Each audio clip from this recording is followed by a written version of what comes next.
सभी भक्तों को भगवत गीता के सत्र में आप सभी का स्वागत है। आज श्रीमद् भगवत गीता के बारे में हम श्रवण करेंगे। जो अर्जुन के मोह उत्पन्न हो रहे हैं और अर्जुन के मोह से जो प्रश्न उठ रहे हैं, उससे हम सब का समाधान होगा यदि हम लोग भगवत गीता का श्रवण करेंगे।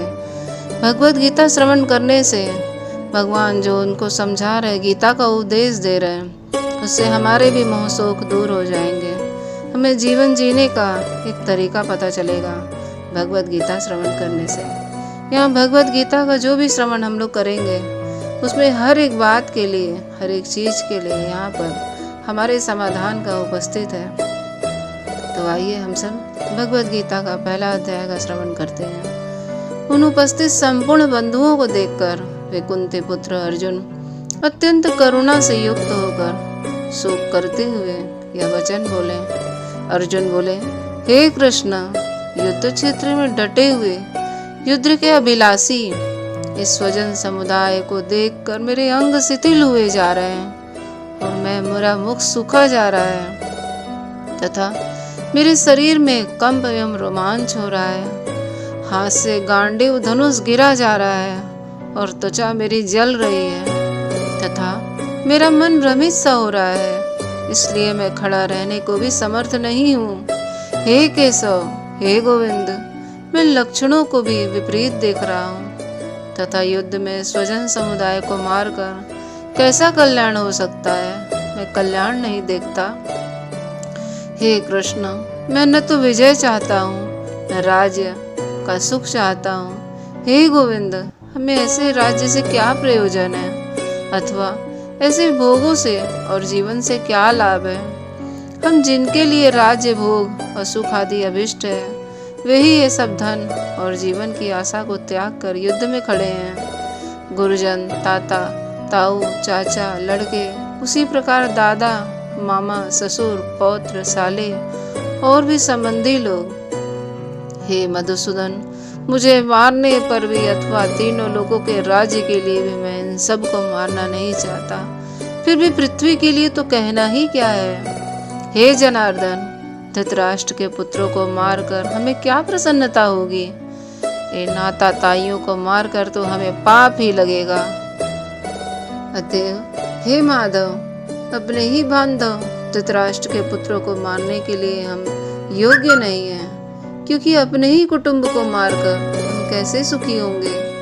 यद्यपि लोभ से भ्रष्ट चित्त हुए ये लोग कुल के नाश से उत्पन्न दोष को और मित्रों से विरोध करने में पाप को नहीं देखते, तो भी हे जनार्दन, कुल के नाश से उत्पन्न दोष को जानने वाले हम लोगों को इस पाप से हटने के लिए क्यों नहीं विचार करना चाहिए। कुल के नाश से सनातन कुल धर्म नष्ट हो जाते हैं और धर्म के नाश हो जाने पर संपूर्ण कुल पाप में फैल जाता है। हे कृष्ण, पाप के अधिक बढ़ जाने से कुल की स्त्रियां अत्यंत दूषित हो जाती हैं और वार्ष्णेय स्त्रियों के दूषित हो जाने पर वर्ण संकर उत्पन्न होते हैं। वर्ण संकर कुल घातियों को और कुल को नरक ले जाने के लिए ही होता है। लुप्त हुई पिंड और जल की क्रिया वाले अर्थात श्राद्ध और तर्पण से वंचित इनके पितर भी अधोगति को प्राप्त होंगे। हे जनार्दन, जिनका कुल धर्म भ्रष्ट नष्ट हो गया है, ऐसे मनुष्यों को अनिश्चित काल तक नरक में वास होता है, ऐसा हम सुनते आए हैं। हाँ, शोक, हम लोग बुद्धिमान होकर भी महान पाप करने को तैयार हो गए हैं, जो राज्य और सुख के लोभ से स्वजनों को मारने के लिए उद्यत हो गए हैं।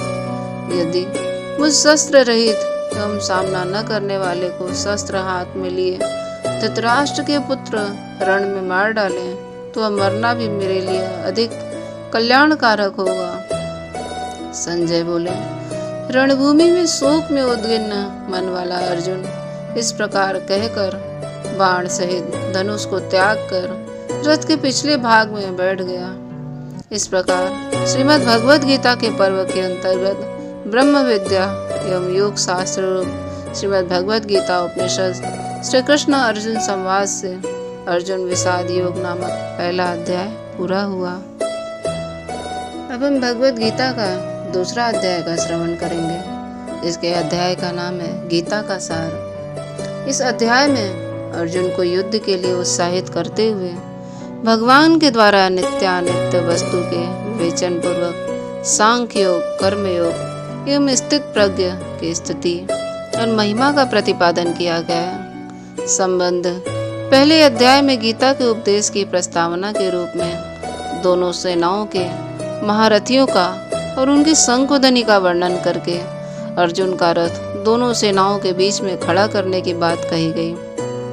उसके बाद दोनों सेनाओं में स्थित स्वजन समुदाय को देखकर शोक और मोह के कारण अर्जुन के युद्ध से निवृत्त हो जाने की और शस्त्र अस्त्रों से छोड़कर विषादग्रस्त करते हुए बैठ जाने की बात कहकर इस अध्याय की समाप्ति की गई। इसी स्थिति में भगवान श्री कृष्ण ने अर्जुन से क्या बात कही और किस प्रकार उसे युद्ध के लिए पुनः तैयार किया, यह सब बतलाने की आवश्यकता होने पर संजय अर्जुन की स्थिति का वर्णन करते हुए दूसरे अध्याय का आरंभ करते हैं। संजय बोले, उस प्रकार करुणा से व्याप्त और आंसुओं से पूर्ण तथा व्याकुल नेत्रों वाले शोक युक्त उस अर्जुन के प्रति भगवान मधुसूदन ने यह वचन कहा। श्री भगवान बोले, हे अर्जुन, तुझे इस असमय में यह मोह किस हेतु हो रहा है? क्योंकि न तो यह श्रेष्ठ पुरुषों द्वारा आचरित है, न स्वर्ग को देने वाला है और न कीर्ति को करने वाला ही है। इसलिए हे अर्जुन, नपुंसकता को मत प्राप्त हो, तुझमें यह उचित नहीं जान पड़ती। हे परंतप, हृदय की तुच्छ दुर्बलता को त्याग कर युद्ध के लिए खड़ा हो जा। अर्जुन बोले, हे मधुसूदन, मैं रणभूमि में किस प्रकार बाणों से भीष्म पितामह और द्रोणाचार्य के विरुद्ध लड़ूंगा?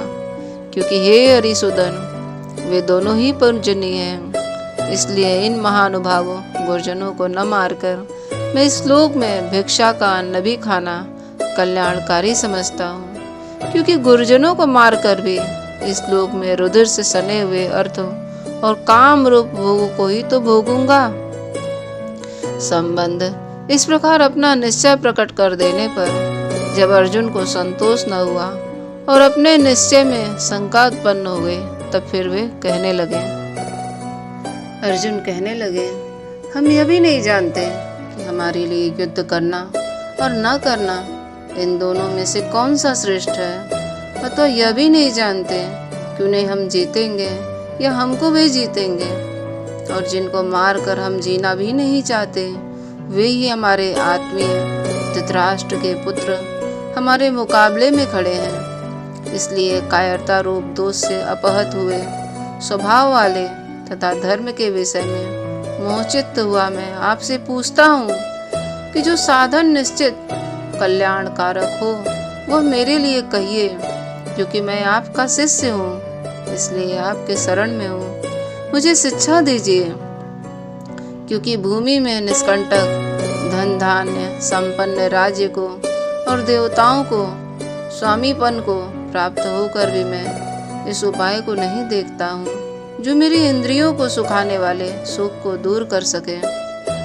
संजय बोले, हे राजन, निद्रा को जीतने वाले अर्जुन अंतर्यामी श्री कृष्ण महाराज के प्रति इस प्रकार कहकर फिर श्री गोविंद भगवान से युद्ध नहीं करूंगा यह स्पष्ट कहकर चुप हो गए। हे भरतवंशी धृतराष्ट्र, अंतर्यामी श्री कृष्ण महाराज दोनों सेनाओं के बीच में शोक करते हुए उस अर्जुन को हंसते हुए यह वचन बोले।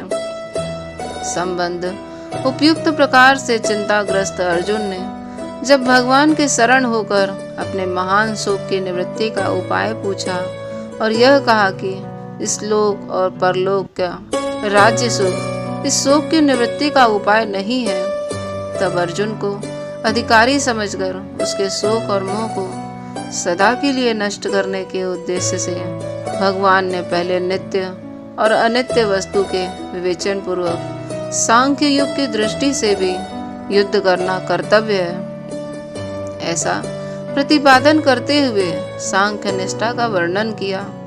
श्री भगवान बोले, हे अर्जुन, तू न शोक करने योग्य मनुष्यों के लिए शोक करता है और पंडितों के से वचन कहता है।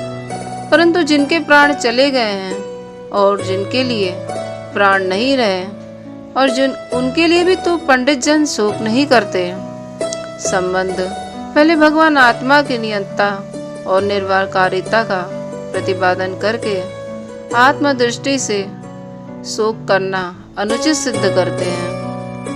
कृष्ण कहते हैं, न तो ऐसा है कि मैं किसी काल में न था या तू नहीं था अथवा ये राजा लोग नहीं थे, और न ऐसा ही है कि इससे आगे हम सब नहीं रहेंगे। जैसा जीवात्मा इस देह में बालकपन, जवानी और वृद्धावस्था में होता है, वैसे ही अन्य शरीर की प्राप्ति होती है। उस समय उस विषय में धीर पुरुष मोहित नहीं होते, अर्थात जैसे कुमार, युवा और जरावस्था स्थूल शरीर का विकार अज्ञान से आत्मा में भासता है, वैसे ही एक शरीर से दूसरे शरीर को प्राप्त होना, सूक्ष्म रूप का शरीर विकार भी अज्ञान से ही आत्मा में भरता है। इसलिए तत्व को जानने वाले और पुरुष मोहित नहीं होता। हे कुंती पुत्र, सर्दी, गर्मी, सुख, दुखों को देने वाले इंद्रियों और विषयों के संयोग से उत्पत्ति विनाशशील और अनित्य है। इसलिए हे भारत, उनको तू सहन कर, क्योंकि हे पुरुष श्रेष्ठ, सुख दुख को समान समझने वाले जिस धीर पुरुष को ये इंद्रिय और विषयों के संयोग व्याकुल नहीं करते, वह मोक्ष के योग्य होता है। संबंध 12वें में और 13वें श्लोक में भगवान ने आत्मा के नियंता और निर्विकारिता का प्रतिपादन किया गया तथा 14वें श्लोक में इंद्रियों के साथ विषयों के संयोग की अनित्य बतलाया है। किंतु आत्मा क्यों नित्य है और ये संयोग क्यों अनित्य है, इसका स्पष्टीकरण नहीं किया गया। अतएव श्लोक में भगवान नित्य और अनित्य वस्तु के विवेचन की रीति बतलाने के लिए दोनों के लक्षण बतलाते हैं। असत वस्तु की तो सत्ता नहीं है और सत का अभाव नहीं है।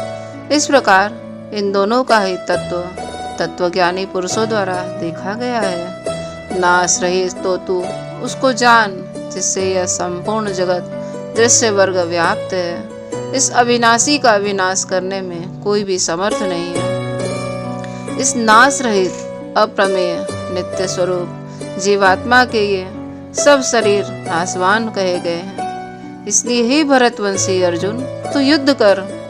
संबंध अर्जुन ने तो यह बात कही ही थी कि मैं इनको मारना नहीं चाहता, और यदि वे मुझे मार डालें तो मेरे लिए क्षेमतर होगा। उसका समाधान करने के लिए अगले श्लोकों में आत्मा को मारने या मारने वाला अज्ञान है, यही कहा गया है। हरे कृष्णा शेष चर्चा हम आगे करेंगे।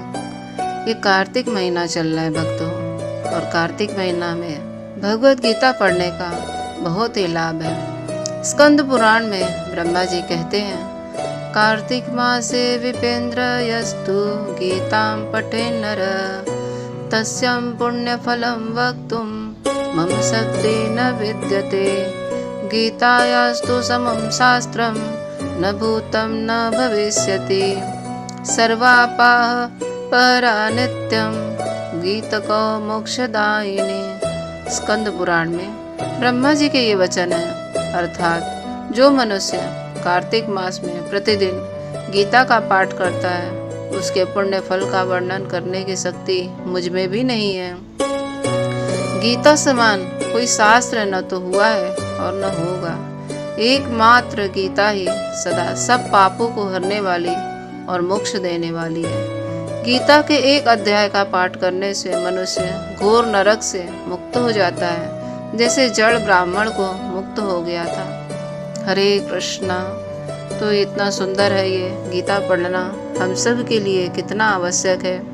आप सब यदि नहीं पढ़ सकते हैं तो यहाँ श्रवण करके उसका लाभ उठा सकते हैं, वो भी पुण्यदायी ही होगा, क्योंकि हम शास्त्र से ही बोल रहे हैं। और इसको श्रवण करिए, और आप भक्तों में भी आगे भी शेयर कर सकते हैं। आपको पसंद आए हो तो कृपया आप कमेंट में हमें बता सकते हैं। हरे कृष्णा।